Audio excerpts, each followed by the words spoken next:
Hello বন্ধুরা, সবাই কেমন আছো? আশা করি ভালো আছো। চলে আসলাম একটা নতুন রেসিপি নিয়ে তোমাদের সামনে। আজকে বানাবো আমি তেলাপিয়া মাছের তেল ঝাল। যারা তেলাপিয়া মাছ খেতে পছন্দ করো না তাদের জন্য রইল এই রান্নাটি। মাছগুলো আমি কেটে ধুয়ে রেডি করে নিয়েছি, সাথে লবণ হলুদ মেখে নিলাম। এবার আমি মাছগুলো ভালোভাবে ভেজে নেব। মাছগুলো আমার এক পাশ ভাজা হয়ে গেছে, অপর পাশ ভাজা চলছে। মাছ ভাজা আমার কমপ্লিট হয়ে গেল। এবার আমি নামিয়ে নিলাম। এই রান্নাতে কিছু মশলা লাগছে, সেই মশলাগুলো কি কি দেখো বন্ধুরা। টমেটো, লঙ্কা, রসুন, আদা, পেঁয়াজ, এগুলো আমি মিক্সারে ভালোভাবে পেস্ট করে নেব।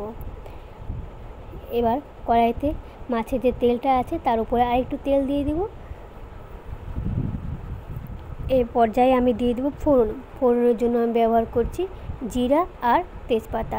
তোমরা চাইলে একটা শুকনো লঙ্কা কিংবা দুটো শুকনো লঙ্কা দিতে পারো। আমি যেহেতু রান্নায় শুকনো লঙ্কা দিই না, সেই জন্য দিচ্ছি না। জিরা তেজপাতাটা হালকাভাবে নেড়ে চেড়ে নিব, আর অন্যদিকে আমি মিক্সচারে মশলাটা করে নেব। মশলাটা আবার তেলের মধ্যে আমি দিয়ে দিলাম, ভালোভাবে মশলাটা কষিয়ে নিচ্ছি। তার সাথে দিয়ে দিচ্ছি লবণ, হলুদ আর জিরা গুঁড়ো, আর সাথে দিয়ে দেবো অল্প করে কাশ্মীরি লঙ্কা গুঁড়ো। মশলাটা কিছুক্ষণ ধরে কষাবো। মশলাটা প্রায় আমার কষানো হয়ে এসছে। এবার আমি জল দিয়ে দিচ্ছি।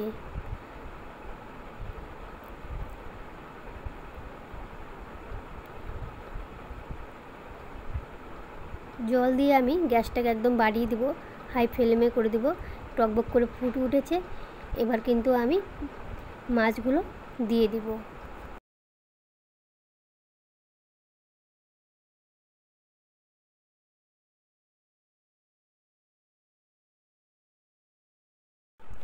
মাছগুলো আমি দিয়ে দিলাম একদম টকবক করে। এবার ভালোভাবে ফুটিয়ে নেব।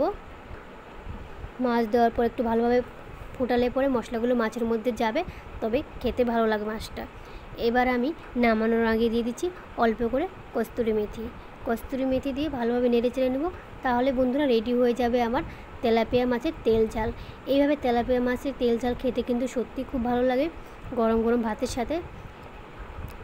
আর দিয়ে দিলাম ওপর দিয়ে দুটো কাঁচা লঙ্কা।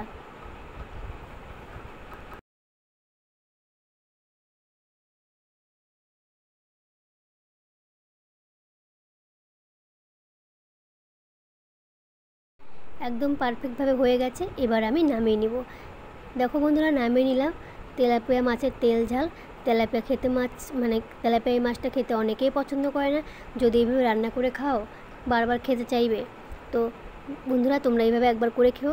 আর যদি ভিডিওটি ভালো লেগে থাকে তাহলে একটা লাইক এবং কমেন্ট, আর খুব যদি ভালো লেগে থাকে তাহলে চ্যানেলটি সাবস্ক্রাইব করে পাশে থেকো। টাটা।